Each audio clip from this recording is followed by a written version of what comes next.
You might have been hearing a lot about Claude Code and Claude itself, and that it's been trending, and how Claude Code is really revolutionizing the way that people work on a day to day basis. But you might think Claude Code and think about coding, and you might get a little scared because it can be a little bit technical. The setup for itself can be a little bit technical. You can run it through a terminal, or you can run it through something like VS Code, which gives you a little bit more user friendly interface, but still, it can be a little bit intimidating. That's why today I want to introduce you into Claude Co-Work, which is a version of Claude Code, pretty much similar functionalities, but in a much more user-friendly way. Not only through the interface, but through the way that you do integrations with your everyday tools, such as, for example, Google Calendar or Gmail, Slides, Notion, all those platforms, integrating them with Claude and having the superpowers that Claude Code has is now possible through Claude Co-Work. If you're not very familiar on what I'm talking about, Claude is an AI model by Anthropic that has been revolutionizing the way that we work by releasing tools such as Claude Co-Work, Claude Code, or just Claude itself, which I have here on screen, which is just a chat such as ChatGPT in which you ask questions and it gives you answers. It has different functionalities such as coding, writing documents, editing documents, drafting emails, and things like that. And today we're going to be exploring how we can have access to those kind of functionalities using Co-Work in their desktop app. So first thing first, you might be wondering if this is a free service, and it's actually not. You have to be in a paid subscription inside of Claude that allows you to have access to Claude Co-Work or Claude Code. In this case, the lowest plan is $20 a month, which is their pro plan. It's great if you just want to play around with it and see if it's something for you. That's per month, or you can go a little bit higher depending on how much computing you're going to be doing, how many actions, how much you're going to be using it. You can pay for the max plan, which starts at $100, and you can go up to $200, which is going to give you much more usage every single month for you to play around with the tool. So let's get started with setting up Claude Co-Work. First thing you want to do is download the Claude Code desktop app. This is going to be an application that you can install inside of Windows or Mac.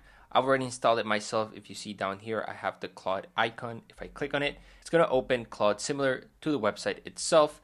Very familiar.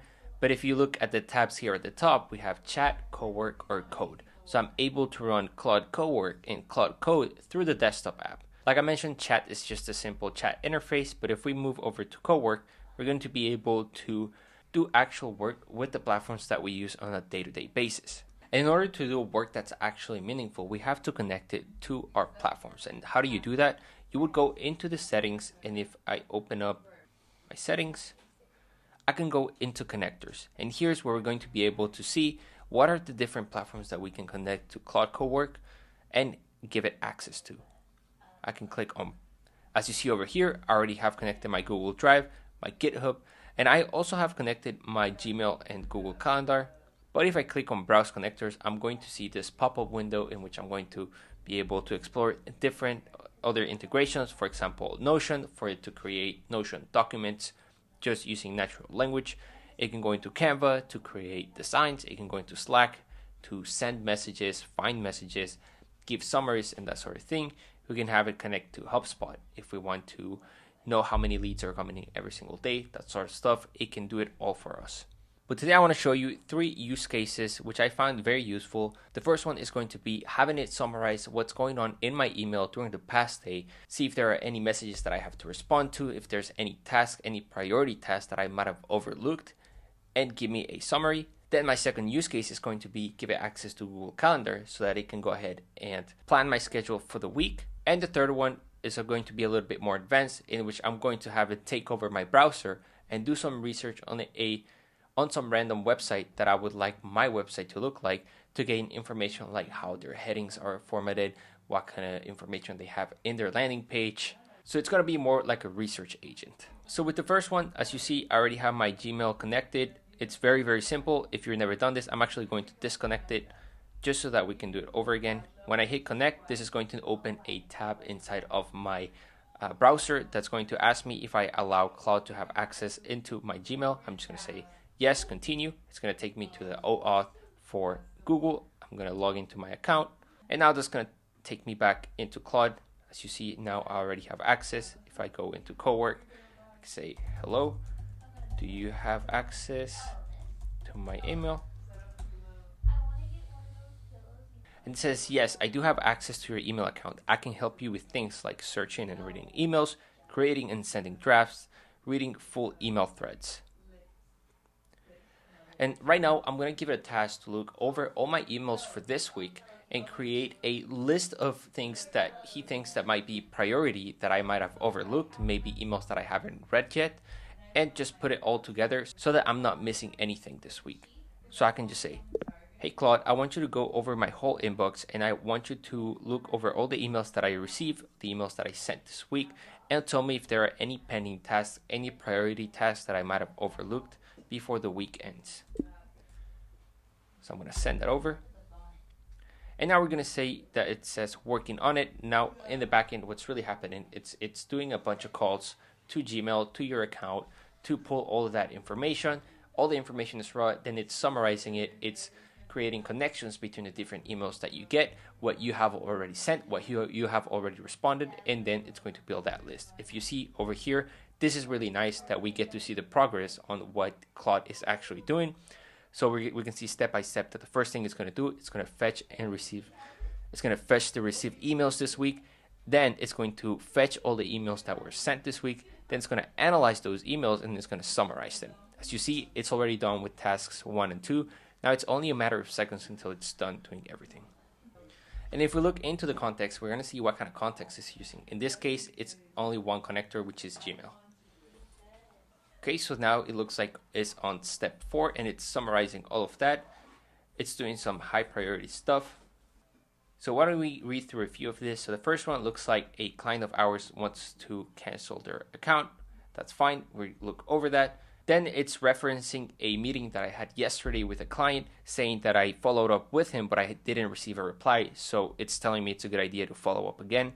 And now we would also have medium priority as well as low priority. I can read over this in my own and see what's actually priority and do it. This is really, really good. And I could also have it even draft emails for any of those that need follow-up. So for example, right now I can go into, let's say I want to generate a follow-up for Trent, which was a potential client that I talked to yesterday. I can say, please generate a draft email that I can send to Trent. And I'm going to hit enter. Now we're going to see here in progress that it's going to get a new task. And so before he actually goes ahead and create the draft inside of Gmail, it's going to show it to me through here. And let's say I approve this. Please create the draft. Now when I go into my Gmail, I'm going to see that the draft has been created. So let me go into my Gmail.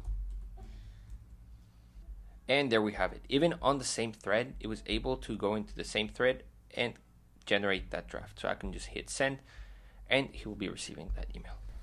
Now for the second use case, I wanted to go over my calendar and give me a summary of what has happened this week. So I can say, can you now please go over to my Google Calendar and see what happened this week and give me a summary? And we're going to see that now here in the context, it says that it's using Google Calendar. I did the exact same process for connecting my Google Calendar. I just went into the connectors. I went through the same process. I authenticated through Google on my browser, and that's how Claude now has access to my calendar. It looks like it's done now.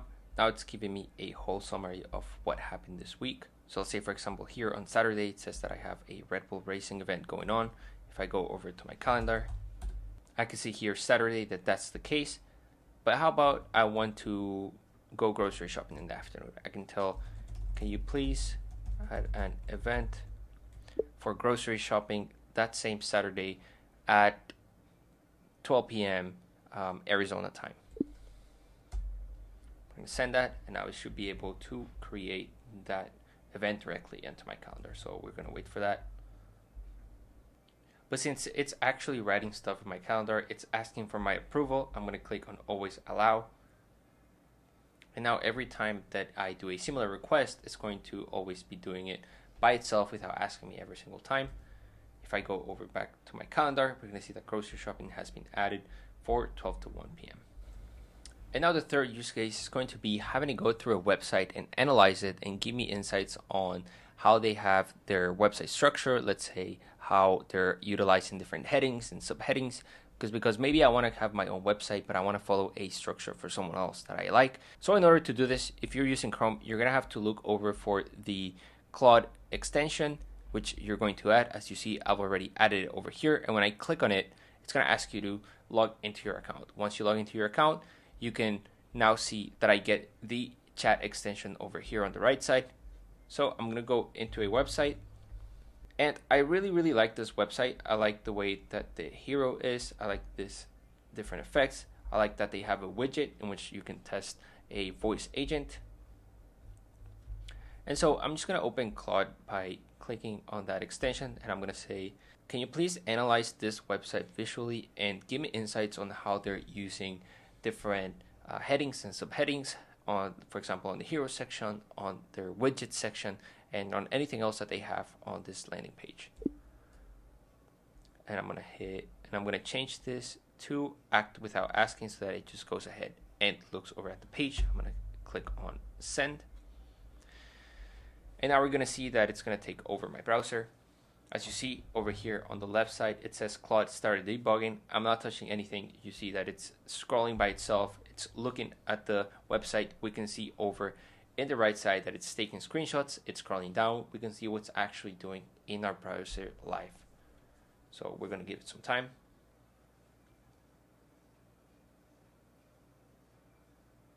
So it looks like it's done doing that analysis. And if I go over here, it talks about the hero section. Then it gives me some information about the widget and how it's structured, a value stats section, how Adapta works section. We get information on how they're using the headings. We get information on how they're using quotes. And this is all very valuable. And for example, if we're building a website using another LLM, we can use this research as an input so that we get the output that we're looking for, something similar to this. But one thing to note is that it's not the fastest thing in the world.